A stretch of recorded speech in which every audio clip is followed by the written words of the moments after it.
Assalamu alaikum warahmatullah. Salatu wassalamu ala Rasulullah. This is me, Quratulain Bukhari, Leadership Ali, from Rehan AI Teachers Training Institute. I am from batch number 24 and level number 1. आज मेरे साथ interview के लिए एक बहुत amazing inspiring personality हैं, जो कि जिनका नाम मोहम्मद सफ्दर है। Sir, I welcome you to my show the visions and the values. Thank you. Thank you, आपने अपनी कीमती वक्त में से हमें वक्त दिया। You welcome. Sir, Mohammad Safdar एक सर्टिफाइड लाइफ कोच हैं और इनका 10 इयर्स का एक्सपीरियंस है और पर्सनल डेवलपमेंट में और कोचिंग में ये काम करते हैं एंड मोर देन 1200 इंडिविजुअल्स को ये कोच कर चुके हैं और इनकी हेल्प कर चुके हैं टू मैनेज देयर इमोशंस और इन लोगों की रिलेशनशिप्स को इम्प्रूव करने के लिए और उनका फाइनेंशियल माइंडसेट बनाने के लिए और बेटर स्लीप हैबिट्स बनाने के लिए। सर, मैं आपको वेलकम करती हूँ और सबसे पहले मैं आपसे आपकी ज़ुबानी आपका इंट्रो चाहती हूँ। आप अपने आप को इंट्रोड्यूस करवाएं। जी, my name is Mohammad Safdar. I am certified life coach and NLP practitioner और पिछले 10 सालों से मैं पर्सनल डेवलपमेंट की फील्ड में जो है वो काम कर रहा हूँ और अल्हम्दुलिल्लाह मोर देन 1200 पीपल्स जो है मैंने इंडिविजुअली उनको वन ऑन वन कोचिंग की है और उनके डिफरेंट जो चैलेंजेस हैं like emotional management, sleep management, relationship management, financial growth और इसके साथ मतलब जो डिफरेंट जो है वो चैलेंजेस उन पे हमने काम किया है और अल्हम्दुलिल्लाह बहुत सारे लोगों ने अपने चैलेंजेस को बेहतर किया है और उसमें इम्प्रूवमेंट लाई है। माशाल्लाह, अल्हम्दुलिल्लाह। सर, आपकी एक तो ये फ़ील्ड है और दूसरा क्या आप इसको अपनी वैल्यूज़ के साथ भी एसोसिएट करते हैं कि आपको लगता है कि ना सिर्फ़ ये एक प्रोफ़ेशन है बल्कि एक सर्विस भी है, लोगों की खिदमत करने का भी एक मौका मिलता है। लोगों के बहुत से प्रॉब्लम्स जहाँ पे लोग स्टक हुए पड़े होते हैं और फिर आपके पास हेल्प के लिए आते हैं और फिर आप उनकी हेल्प करते हैं। तो इसमें आपकी क्या-क्या नीयतें शामिल होती हैं? जी, एक तो देखिए अगर एक बंदा किसी चैलेंज में रुका रुका हुआ है, फंसा हुआ है और अगर मेरी वजह से उसकी हेल्प हो जाती है और वो उसकी जो ग्रोथ है वो फास्ट हो जाती है, तो इससे बढ़कर मेरे लिए कोई यानी कि बाइस फ़ख्र की बात कोई नहीं है। और उसके साथ साथ definitely this is a profession और मैं मुझे भी फ़ायदा होता है फाइनेंशियली। मुझे भी मेरी भी ग्रोथ होती है, लेकिन उसके साथ साथ जो लोग हैं उनको भी इसका फ़ायदा होता है। सर, मैं आपसे पूछना चाह रही हूँ कि आप एक लाइफ़ कोच हैं और हम डिफरेंट टर्म्स सुनते रहते हैं, मोटिवेशनल स्पीकर या मोटिवेटर, मेंटर और psychiatrist and life coach and coaching. इनमें थोड़ा-थोड़ा सा फ़र्क है। तो आप हुँ। हमें मुझे और मेरी ऑडियंस को इनके फ़र्क बताएँ ताकि हमें पता चले कि आपकी फ़ील्ड स्पेशली किन एरियाज़ को काम करती है? हुँ। सो बेसिकली जो मेंटर होता है ना, मेंटर बेसिकली उस वो किसी भी फ़ील्ड में उसका एक्सपीरियंस होता है और उसने उसमें अचीवमेंट हासिल की हुई होती है, उसका लंबे टाइम का तजर्बा होता है। जैसा मिसाल के तौर पर अगर हम कहें कि जी अगर एक बंदे ने किसी फील्ड में 10 साल 20 साल गुजारे और वो एक अच्छे लेवल पे आ चुका है, तो जैसे बिल गेट्स ने अचीवमेंट हासिल कर ली है, तो अब अगर उस कोई बंदा सीखना चाहे कि कैसे यानी फाइनेंशियली ग्रो करना चाहिए या यानी आईटी की फील्ड में कैसे इम्प्रूव करना चाहिए, तो वो उससे मेंटरशिप ले सकता है। इसी तरह अगर एक बंदा है, उसने कई सालों से टीचिंग की है, 20-30 साल से उसने टीचिंग को दी है, तो डेफिनेटली अगर कोई बंदा टीचिंग सीखना चाहे तो वो उसकी मेंटरशिप वो कर सकता है। इसके मुकाबले में अगर कोचिंग की बात की जाए, तो कोचिंग में ज़रूरी नहीं है कि आपके पास उस फील्ड का एक्सपीरियंस हो। रिगार्डिंग लेट्स सपोज़ अगर एक बंदा जो है मेरे पास आता है, वो कहता है कि मुझे फाइनेंशियल ग्रोथ की ज़रूरत है। हो सकता है वो मुझसे ज़्यादा पहले से ही मुझसे ज़्यादा अर्न कर रहा हो, लेकिन उसके बावजूद एज़ अ कोच मैं उसकी हेल्प कर सकता हूँ, क्योंकि उसको कोई मेंटल ब्लॉक्स होंगे, उसको कुछ ऐसे चैलेंजेस होंगे जिसकी वजह से वो खुद उससे नहीं निकल पा रहा, तो एज अ कोच मैं उसकी हेल्प करता हूँ और फिर उसको आगे लेके जा सकता हूँ। तो कोचिंग में किसी भी ज़रूरी नहीं है कि आपको उस फील्ड का एक्सपीरियंस भी हो, जस्ट आपको कोचिंग आनी चाहिए, तो आप उसकी हेल्प कर सकते हैं। इसी तरह अगर टीचिंग की बात की जाए तो टीचिंग में आपको सब्जेक्ट एक्सपर्ट होना चाहिए। तो जब तक आपके पास उस सब्जेक्ट का एक्सपीरियंस नहीं है, उसका नॉलेज नहीं है, तो आप उस सब्जेक्ट को नहीं पढ़ा सकते। तो ये फ़र्क है मेंटोरिंग, टीचिंग, लाइफ कोचिंग। और जैसे मोटिवेशन स्पीकिंग की बात है, तो वो जी, बेसिकली आपको मोटिवेट करते हैं रिगार्डिंग कोई भी, अगर आपने चैलेंज जो है वो रिजॉल्व करना है या कोई गोल अचीव करना है, तो उसके लिए आपको मोटिवेट कर देते हैं। मोटिवेशन भी बहुत ज़्यादा ज़रूरी है, लेकिन उसके साथ साथ आपको एक डायरेक्शन की ज़रूरत है, आपके पास स्किल्स होनी चाहिए, आप प्रॉपरली आपके पास एक प्रॉपर पर्पस होना चाहिए। और लॉन्ग टर्म के लिए मोटिवेशन नहीं चल सकती ना। शुरू में आपको मोटिवेट तो कर देते हैं, आप मोटिवेट हो भी जाते हैं किसी काम के लिए, स्टार्ट भी कर लेते हैं, लेकिन उसको लॉन्ग टर्म के लिए लेके चलना और गोल अचीव करने के लिए डेफिनेटली आपको पूरा जो है वो एक आपके पास एक बड़ा गोल होना चाहिए, आपके पास एक पर्पस होना चाहिए, ताकि अगर रास्ते में अगर आप रुक भी जाते हैं तो उस वो जो पर्पस है वो आपको दोबारा से उठाए। Thank you so very much. आपने इन सारी फ़ील्ड्स को बहुत शॉर्ट टाइम में बहुत अच्छे से एक्सप्लेन किया। सर, आपने लाइफ़ कोचिंग की बात की। कोचिंग एज़ अ सब्जेक्ट है, मैंने भी पढ़ा है, मुझे इस पे बहुत ज़्यादा मुझे इंटरेस्ट है और मैं इसीलिए इस सब्जेक्ट में बहुत ज़्यादा इंटरेस्ट रखती हूँ कि इसमें एक स्पेशल तरीका है लोगों को कोच करने का, लोगों को उनके मसाइल हल करवाने का। तो आप हमारे लिए अपना तरीका बयान करें कि कोचिंग में किस तरीके से लोगों के मसाइल हल किए जाते हैं? जी, बेसिकली हम डिफरेंट फ्रेमवर्क को यूज़ करते हैं, जिसमें एक फ्रेमवर्क है dare, DARE। So D for direction. हम सबसे पहले जो भी मेरे पास एक क्लाइंट आता है तो उसकी डायरेक्शन को हम सेट करते हैं कि बेसिकली वो अचीव क्या करना चाहता है, उसकी डायरेक्शन क्या है। ठीक है? तो शुरू में ऐसा होता है कि एक जो क्लाइंट होता है वो कन्फ्यूज़ होता है, उसे समझ नहीं आ रही थी कि मैं कौन से चैलेंज पे सबसे पहले काम करूँ और वाक़ई असल में मेरा मसला क्या है। तो सबसे पहले तो उसकी डायरेक्शन को सेट किया जाता है ना, देन जी, फिर हम उसको एनालाइज़ करते हैं कि वो जो उसने डायरेक्शन सेट की है, जो उसने गोल सेट किया है, उसको अचीव करने के लिए कौन-कौन सी ऐसी चीज़ें हैं जो ज़रूरत है, कौन-कौन सी चीज़ें उसके पास मौजूद हैं, कौन सी मज़ीद चीज़ें उसने ऐड ऑन करनी है और कौन सी ऐसी हर्डल्स हैं जिनको उसने हटाना है, उसको हम एनालाइज़ करते हैं। देन फिर हम उसका एक रोड मैप बनाते हैं, ठीक है? कि स्टेप 1 हमने क्या करना है, स्टेप 2 हमने क्या करना है, स्टेप 3 हमने क्या करना है। और फिर ये तीनों चीज़ें जब सेट हो जाती हैं तो फाइनली हम उसको एम्पावर करते हैं। और ये एक एक दिन का काम नहीं होता, यानी एक सेशन नहीं होता कि जी एक क्लाइंट मेरे पास आया, उसने अपना मसला बताया, मैंने सेशन किया और फिर वो काम शुरू कर दिया उसने और देन फिर मेरा उससे रब्ता मुनक़ता हो गया, ऐसा नहीं होता। हम प्रॉपर कई टाइम के लिए, 3 महीने के लिए, 6 महीने के लिए, और बहुत सारे ऐसे क्लाइंट्स हैं मेरे साथ जो 1 साल के लिए लगातार जो है मेरे साथ कॉन्टैक्ट में होते हैं और वो टाइम टू टाइम मेरे साथ कनेक्टेड रहते हैं और सेशंस लेते रहते हैं और फिर वो उनकी प्रोग्रेस होती रहती है। तो बेसिकली से जो कोचिंग है वो एक जर्नी है ना, तो एक ही दिन का काम नहीं है कि एक ही सेशन आपने लिया और आपका मसला जो है वो हल हो गया। ये कोई जी। जादू नहीं है, ये कोई अलादीन का चिराग नहीं है कि आपने जो है ना चिराग रगड़ा और उससे आपको रिजल्ट्स मिल गए।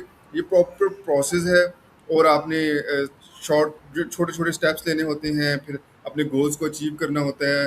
देन फिर रास्ते में हर्डल्स भी आती हैं, फिर वो हर्डल्स के बारे में हम बात करते हैं, उसके सॉल्यूशंस के लिए बात करते हैं, अपने माइंडसेट को बेहतर करते हैं और उतार-चढ़ाव आता रहता है ना, कभी बंदा मोटिवेट होता है, कभी डीमोटिवेट होता है, तो फिर क्लाइंट शुरू में मोटिवेटेड होते हैं, अपने गोल पे काम कर रहे होते हैं, फिर दरमियान में वो रुक जाते हैं और उनको दोबारा से मोटिवेट करना, दोबारा से अपने गोल पे लेके आना, अपने पर्पस के साथ अलाइन करना और जो-जो चीज़ें उनको रोक रही हैं, उनको दोबारा से रीफ्रेम करना, ये सारा एक प्रोसेस होता है, तो उसके ज़रिए हमें चलना पड़ता है। Thank you so very much. Sir, जब मैं इसके बारे में पढ़ रही थी, मैंने एक कोर्स किया लाइफ कोचिंग के बारे में, तो मुझे एक बहुत इंटरेस्टिंग बात पता चली। जैसे कि अभी आपने भी फरमाया कि कोचिंग में हमें एक्सपर्ट होने की ज़रूरत नहीं है कि हम किसी सब्जेक्ट के ऊपर ग्रिप रखते हों या नॉलेज रखते हों तो ही हम उसके मसाइल हल कर सकते हैं, क्योंकि हमें पता है उस सब्जेक्ट के बारे में, इसकी ज़रूरत नहीं है कोचिंग में। तो कोचिंग में सर फिर किस तरह, जब आपको एक नॉलेज ही नहीं है किसी टॉपिक का, जैसे कि आपको मेडिकल का नहीं पता, लेकिन कोई मेडिकल स्टूडेंट आपके पास आते हैं, या फिर आपको फिज़िक्स का नहीं पता लेकिन फिज़िक्स के कोई प्रोफ़ेसर आपके पास आते हैं, उनका कोई मसला है अपनी फ़ील्ड से रिलेटेड है, तो आपको तो उस सब्जेक्ट का नहीं पता है, तो फिर आप उनका मसला हुँ। कैसे हल करेंगे? जी, बिल्कुल। सो बेसिकली देखिए अब लेट्स सपोज़ एक बंदा है, वो फ़िज़िक्स का स्टूडेंट है और मुझे फ़िज़िक्स नहीं आती, तो मैं उसको फ़िज़िक्स नहीं पढ़ाऊँगा ना। फ़िज़िक्स हुँ, तो वो हुँ। पहले से पढ़ रहा है, वो टीचर से पढ़ रहा है, ट्यूशन भी ले रहा है, क्लासेस भी ले रहा है। उसका मसला फ़िज़िक्स नहीं है, उसका मसला ये नहीं है कि उसे फ़िज़िक्स आती नहीं है, उसका मसला ये है कि वो फ़िज़िक्स पे उसका इंटरेस्ट नहीं होगा शायद, या वो जो जिस तरह मार्क्स लेना चाहता है, जो गोल वो अचीव करना चाह रहा है, वो खुद से उन गोल्स को अचीव नहीं कर पा रहा। या जितना टाइम उसे चाहिए उस स्टडी करने के लिए, वो उतना टाइम नहीं दे पा रहा। इसके साथ ये रीज़न भी हो सकती है कि वो जिस तरीके से उसको सबक को याद करना चाहिए, उस तरीके को वो फॉलो नहीं कर रहा। तो देन हम इसी प्रोसेस के ज़रिए, जैसे मैंने आपको बताया ना, मुझे कोचिंग तो आती है ना, लेकिन फिजिक्स नहीं आती। तो मैं एग्ज़ैक्टली। उसको एज एज अ टीचर जो है ना, कॉन्टेक्ट उसके साथ नहीं करूंगा, एज अ टीचर उसके साथ नहीं चलूंगा। मैं एज अ कोच उसको एम्पावर करूंगा। एम्पावर कैसे करूंगा? उसको एक फ्रेमवर्क के ज़रिए गुज़ारूँगा। यानी कि सबसे पहले उसको उसकी डायरेक्शन सेट करूँगा, फिर उसको एनालाइज़ करूँगा, जैसे कि वो देखूँगा कि क्या-क्या चैलेंजेज़ आ रहे हैं, देन फिर उसका एक रोड मैप बनेगा, फिर उस रोड मैप पे वो चल रहा होगा और हम दोनों मिल के उसके साथ जर्नी उस सफ़र पे चलते रहेंगे और फिर फाइनली वो अपना गोल अचीव कर लेगा।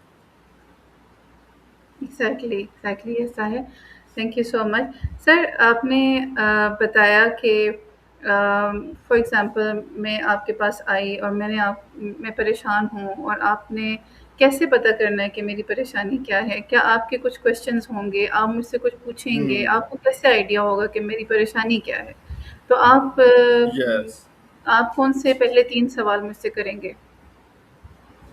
मैं आपके हाँ, पास आई हूँ सर, देखिए मैं बहुत परेशान हूँ। एज़ अ कोच, हाँ जी, एज़ अ कोच हमारा ये बिलीव होता है कि जो क्लाइंट है ना, उसके पास ही उसका सॉल्यूशन है और वो जी, खुद से ही उसके अंदर उसका सॉल्यूशन मौजूद है। जी, उसके अंदर पोटेंशियल मौजूद है कि वो अपने मसले का हल निकाल सकता है, ठीक है? तो लेट्स सपोज़ अगर उसको समझ नहीं आ रही कि मैं किस वजह से परेशान हूँ, तो फिर उसको डिफरेंट क्वेश्चंस के ज़रिए हम एनालाइज़ कर सकते हैं, डिग डाउन कर सकते हैं कि कि वो उसको स्पेसिफिकली क्या चैलेंज है। मिसाल के तौर पर एक बंदा कहता है, मुझे मुझे मैं बहुत ज़्यादा परेशान हूँ, मैं उदास हूँ। तो मैं उससे ये पूछूँगा कि आपके ख्याल में परेशानी की क्या डेफिनेशन है? ठीक है, परेशानी आपके ख्याल में परेशानी क्या है? तो वो परेशानी को डिफाइन करेगा अपने अपने अल्फाज में। सो मैं उससे ये देन पूछूंगा कि लेट्स सपोज आप मुझे ये बताएं कि पिछले 3 दिनों में, पिछले एक हफ्ते से कौन सी बात आपको ज़्यादा परेशान कर रही है? कौन सी ऐसी बात है जो आपको नागवार गुजर रही है? तो वो जब बताएगा कि जी ये मसला था, वो मसला था, तो उससे फिर मुझे समझ आ जाएगी कि वो इस वक्त कौन जी, सी स्टेट में है। तो क्या वो हर चीज़ को ब्लेम गेम की तरफ देख रहा है? क्या वो ऐसा है कि कई दफ़ा ऐसा होता है कि क्लाइंट जो है ना, वो खुद उसके खुद अपने कोई चैलेंजेस होते हैं, उसकी खुद अपनी गलतियाँ होती हैं, लेकिन वो समझ रहा होता है कि दूसरों की वजह से मैं परेशान हूँ। ठीक है? ठीक, तो जैसे मिसाल के तौर पर मेरे पास डिफरेंट कपल्स आते हैं, तो वो बता रहे होते हैं कि जी मेरा जो स्पाउस है, उसने ये ऐसे कर दिया, उसने मेरे साथ ये ज़्यादती की, उसने मेरे साथ वो किया, उसने वो किया। तो वो एक लंबा एक उनके पास एक शिकायतों का की लिस्ट होती है। लेकिन जब जी, डिटेल में जाया जाता है, डिग डाउन किया जाता है, तो समझ आती है कि जो शिकायत करने वाला है, असल में मसला उसी में होता है। और वो एग्ज़ैक्टली, समझ नहीं पा रहा होता कि मेरी गलतियों की वजह से दूसरा जो मेरा पार्टनर है, वो जो है ना वो उस गुस्सा भी उसे आ रहा है और रिलेशनशिप चैलेंजेस भी आ रहे हैं। और जब वो अपने आप को ठीक करता है, तो डेफिनेटली दूसरा जो है वो ऑटोमेटिकली ठीक हो जाता है। ठीक है, ये तरीका है किसी की भी प्रॉब्लम तक पहुँचने के लिए। सर, आपके प्रोफ़ाइल में मैंने देखा कि देयर आर 4 एरियाज़ जहाँ पर आप कोचिंग करते हैं: emotional management, and relationship management, and financial growth, and sleep management. Sir, ये बहुत कम्प्लेक्स टॉपिक है, हमारे पास टाइम कम है, लेकिन इन शॉर्ट ये जो रिलेशनशिप मैनेजमेंट है, इसमें आपको किस किस्म के केसेस का सामना करना पड़ता है और आप क्या उनको सोल्यूशन देते हैं? जी, बेसिकली रिलेशनशिप तो कोई भी देखिए, आपकी एज ए इंडिविजुअल आपके बहुत सारे जितने भी लोग हैं, जिन लोगों के साथ आप काम करते हैं प्रोफेशनली या पर्सनली, आपके साथ डायरेक्ट जो जिनका रिश्ता होता है, तो उनके साथ कुछ हमारे हकूक़ होते हैं, कुछ हमारे फ़राइज़ होते हैं। हमने as as a human being हमने लोगों के साथ मिल के चलना है। अकेला बंदा तो आइसोलेशन में तो नहीं काम कर सकता ना। तो जी, डेफ़िनेटली जैसे कहते हैं कि human is a social animal. तो आप एक इंडिविजुअल जो है वो एक बेटा भी है, एक बाप भी है, एक भाई भी है, और इसके साथ-साथ वो एक प्रोफ़ेशनली वो एक कहीं जॉब भी कर रहा है, वो किसी का बॉस भी है, किसी का टीममेट भी है, उसका कोई जूनियर भी है, वो खुद भी किसी का जूनियर है। तो या इसके अलावा सोशली अगर देखा जाए तो वो किसी का पड़ोसी भी है, किसी का दोस्त भी है। सोशल सोशल अगर हम सोशल मीडिया पे देखें तो किसी का फ्रेंड, डिफरेंट हमारे फ्रेंड्स होते हैं, तो फ्रेंड्स के साथ हमारी क्या बाउंड्रीज़ होनी चाहिए, क्या एक्सपेक्टेशन होनी चाहिए।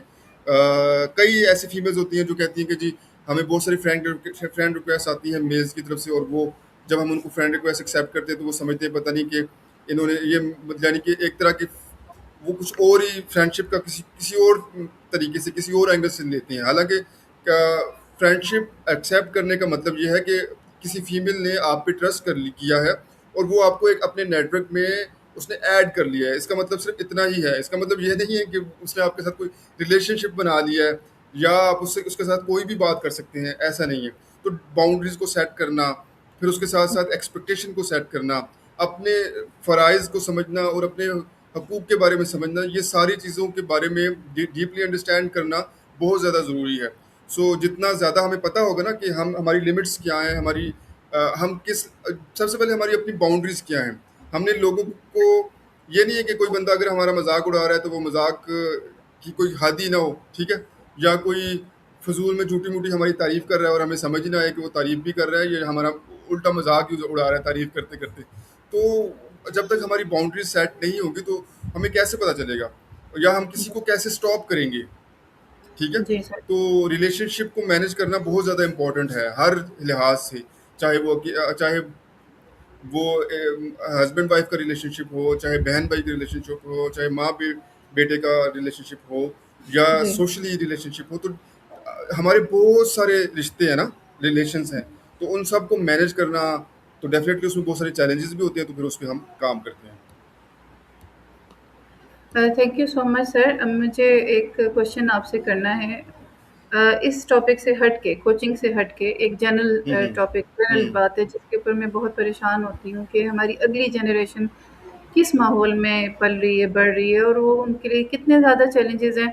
तो उस सिलसिले में मेरा ज़हन इस तरफ जाता है कि अब जैसे हम वर्किंग लोग हैं, आप भी काम कर रहे हैं, मैं भी काम कर रही हुँ, हूँ। अब ख़वातीन ज़रा डरती हुँ, हैं सोशल मीडिया पे आने के लिए, क्यों? क्योंकि एक माहौल बना हुआ है, नेगेटिव माइंडसेट बने हुए हैं, नेगेटिव माइंडसेट हैं। तो इसी तरह मर्दों को भी चैलेंजेस आते हैं, मर्दों को भी क्रिटिसाइज़ किया जाता है, यानी उनके काम को नहीं देखा जाता। समटाइम्स किसी की किस तरह मज़ाक उड़ा दिया जाता है, कभी किस तरह उड़ा दिया जाता है। तो एक सोसाइटी को एक रिस्पॉन्सिबल सिटीज़न होने के लिहाज से आप क्या पैगाम देंगे? जैसे कि अभी आपने बाउंड्री सेट करने की बात की है कि हर बंदा अगर अपनी बाउंड्री में रहकर काम करे, तो ये सोशल मीडिया या कोई रिश्ते बनाने की जगह तो नहीं है। अब जैसे हाँ, यहाँ पर ऐसा ही। अगर कोई किसी को अगर कोई अपना नेटवर्क बनाना चाहता है, वो आपको जॉइन करता है या मुझे जॉइन करता है, तो वो एक्चुअली उस कम्युनिटी को जॉइन कर रहा है जिसके अंदर वो इंटरेस्ट ले रहा है, ना कि हम यहाँ कोई हुँ, रिश्ते बनाने के लिए आए हुए हैं। तो आप हुँ, सोसाइटी को क्या पैगाम देना चाहेंगे कि वो किस तरह अपने आप को इम्प्रूव करे? क्योंकि आप देख रहे हैं ना कि अब क्या माहौल बन चुका है। कितना मुश्किल हो चुका है हुँ। कि जो लोग वर्किंग लोग पॉज़िटिव काम कर रहे हैं, लेकिन उनको इस नेगेटिव फीडबैक और अजीब किस्म के बिहेवियर का सामना है। तो हमने क्योंकि चेंज लाना है अपनी सोसाइटी में, किस तरह आप पैगाम क्या देंगे? कैसे हम अपने आप को चेंज करें? हाँ, अच्छा देखिए, सबसे पहले जो लोग सोशल मीडिया का नेगेटिव यूज़ करते हैं, वो तो चलें, उनके लिए तो वो तो एक अलग बात है ना, उस पे तो ज़्यादा टेंशन लेने की ज़रूरत नहीं है। अच्छा, जो लोग सही तरीके से काम कर रहे हैं, पॉज़िटिवली काम कर रहे हैं, उनके लिए पैगाम मैं देना चाहता हूँ, क्योंकि वो लोग हमारी हमारी समझ लीजिए कि हमारे मुआशरे की जैम है ना, तो जी, वो अगर डिमोटिवेट हो जाएँगे तो फिर जो सही तरीके से काम नहीं कर रहे हैं, या जो पहले से ही राह-रास्त पे नहीं है, तो वो तो फिर यानी कि उनको कौन इम्प्रूव करेगा फिर?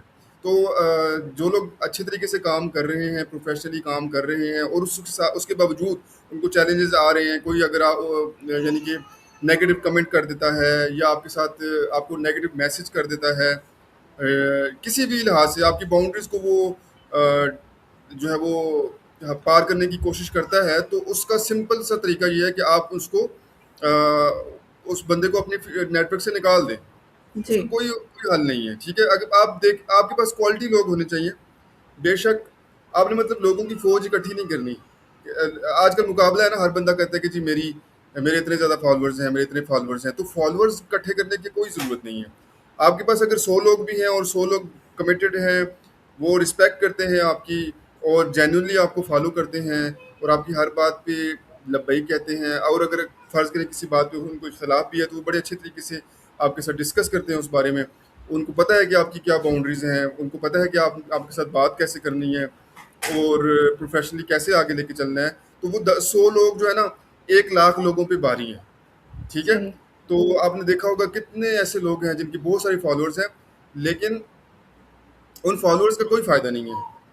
ठीक है ना? जी। हाँ, हाँ, फॉलोअर से ये होगा कि मे बी हमें अच्छी अर्निंग हो जाए, जितने ज़्यादा लोग फॉलोअर्स होंगे हमें अच्छी स्पॉन्सरशिप मिल जाएगी, अच्छे ब्रांड्स की जो है वो लेट्स सपोज अच्छे ब्रांड से हमें ऑफर मिल जाएगी, तो वो तो चले हैं, लेकिन सबसे पहली तो चीज़ इंसान की सेल्फ रिस्पेक्ट है ना।